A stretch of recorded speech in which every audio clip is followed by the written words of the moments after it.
Bonjour, je suis Arnaud. Avec ce petit tutoriel, je vais vous montrer comment contrôler la disponibilité des applications que vous laissez à vos utilisateurs. Alors, avant de vous présenter comment ça fonctionne dans Timmy, je vais aller de ce pas dans mon environnement Microsoft 365 en tant qu'administrateur. J'ouvre ma console d'administration et je vais sur mes utilisateurs actifs. Je vais prendre en exemple un de mes étudiants, Abel, et je vais jeter un œil sur la ou les licences que je lui ai assignées. Alors pour le moment, Abel a la licence Microsoft 365 A1 pour les étudiants. Au travers de cette licence, ça lui octroie un certain nombre applications qu'il peut utiliser à sa guise. Et donc, en définitive, Abel, lorsqu'il se connecte sur la plateforme Office 35, il va avoir un certain nombre d'applications à sa disposition.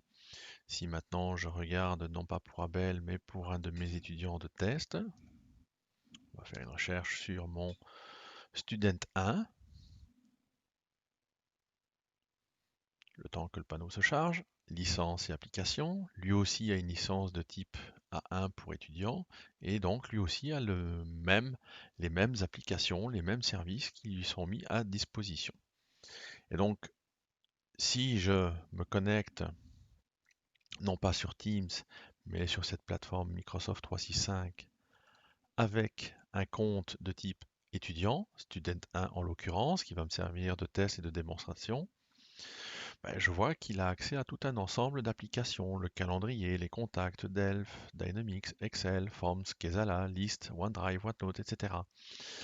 Et ces applications sont souvent très intéressantes, mais si vous n'avez pas formé ou habitué ou donné un mot d'explication à vos utilisateurs, qu'ils soient en définitive élèves ou enseignants, certaines applications sont peut-être un petit peu, je dirais, hors propos, comme par exemple l'utilité de Yammer.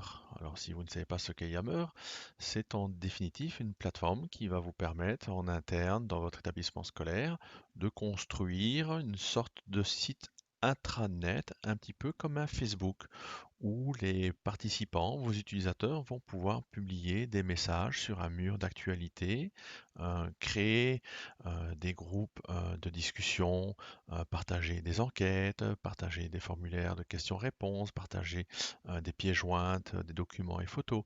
Donc c'est assez comparable à un mur d'actualité tel que vous le connaissez certainement sur tous ces réseaux sociaux style Facebook.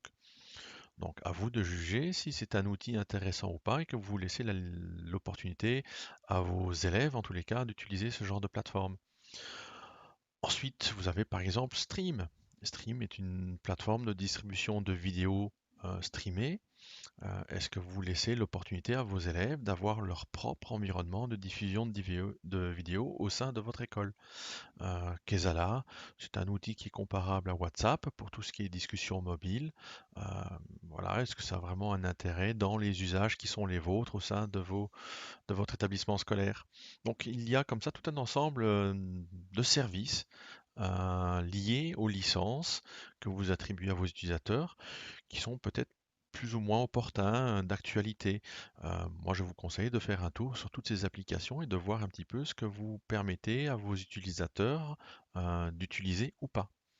Donc, si je reviens sur ma console d'administration, vous allez voir que pour mon étudiant Student Timmy 1, au travers de sa licence, je peux désactiver certaines de ces applications. Yammer, par exemple. Je peux désactiver Microsoft Teams, ce qui est peut-être là moins intéressant à désactiver. Je peux désactiver Stream. Je peux désactiver pardon, Kesala. Voilà.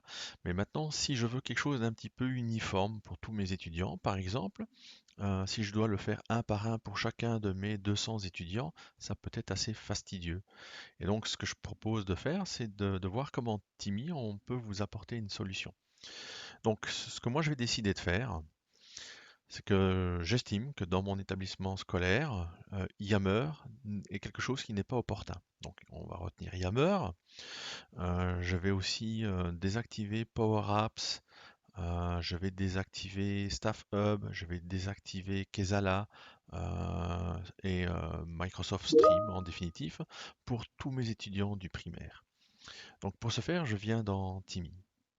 Je viens dans ma liste d'utilisateurs et je prends l'exemple d'abord d'Abel. Pour Abel, j'ai un onglet licence. Et dans licence, vous voyez que je peux activer ou désactiver manuellement certains éléments. Par exemple, pour Abel, Yammer était désactivé. Ici, je le réactive.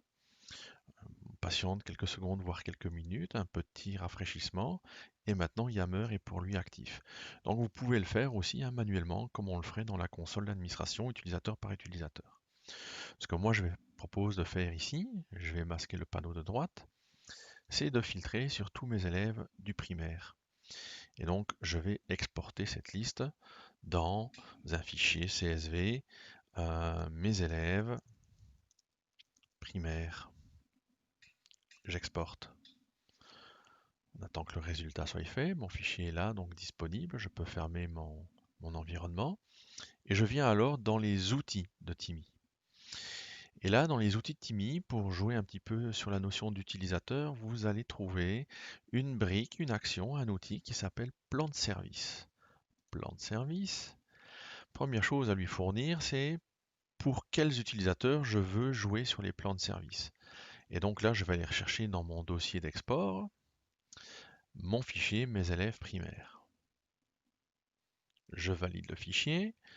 Je lui dis dans mon fichier CSV dans quelle colonne se situe l'identité de chaque utilisateur. Et là, je vais retrouver les différentes applications, les différents plans de service qui sont disponibles au travers d'Office 365. Et donc, on avait dit qu'on désactiverait Kesala. Première chose. On avait dit qu'on désactiverait Stream. Deuxième chose. Power Apps. Tout ce qui est Power Automate. Et en définitive aussi Yammer. Et donc, ce que je viens de sélectionner comme service plan, je vais maintenant décider soit de les activer, donc de les attribuer, soit de les désactiver. Ici, ma volonté est de les désactiver. Je lance mon processus, lui vérifie que tout est conforme. Je peux maintenant effectuer la mise en place. Je peux fermer cette petite fenêtre et suivre dans ma zone d'activité que le processus de désactivation des plans de service pour le fichier CSV que j'ai choisi est en cours de route. Et on peut voir qu'il est en train d'appliquer, utilisateur par utilisateur, la désactivation des services plans que j'ai sélectionnés.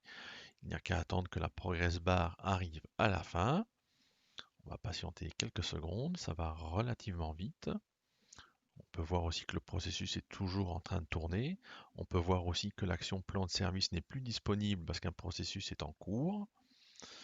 On arrive à la fin. Tout s'est déroulé correctement vu que j'ai une tuile verte. Je peux vérifier le résultat. Et donc ici, si j'ouvre le fichier qui m'est proposé, je peux voir que pour tous ces comptes-là, au niveau de leur licence, il y a eu, alors il faut agrandir la fenêtre au maximum, enfin la colonne, qu'on a désactivé Yammer, Power Automate, Power App, Stream, Kesala, et que ça a bien été désactivé pour tous ces comptes utilisateurs là en question. Je peux fermer le fichier de résultats, pas besoin de l'enregistrer. Et donc logiquement, si je reviens dans Timmy sur mes utilisateurs et que je refiltre sur les élèves du primaire, je ferme ma zone d'activité, je prends un utilisateur au hasard comme Charlotte, hein, qui était une élève du primaire, et si je jette un œil sur sa notion de licence, on va voir qu'il y a effectivement un ensemble de services qui ont été désactivés. Alors, qu'est-ce que cela donne maintenant au niveau visuel hein, pour mon utilisateur de test Student 1? Donc, je suis toujours connecté avec Student 1. Alors, il faut peut-être quelques minutes de patience, on va rafraîchir.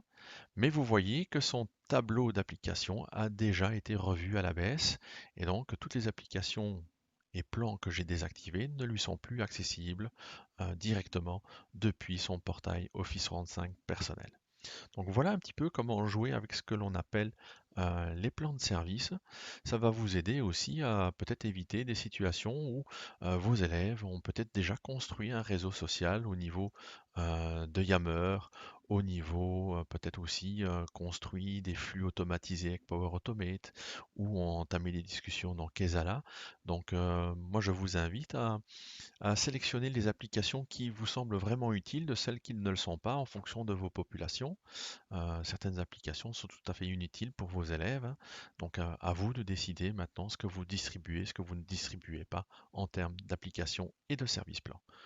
Je vous remercie.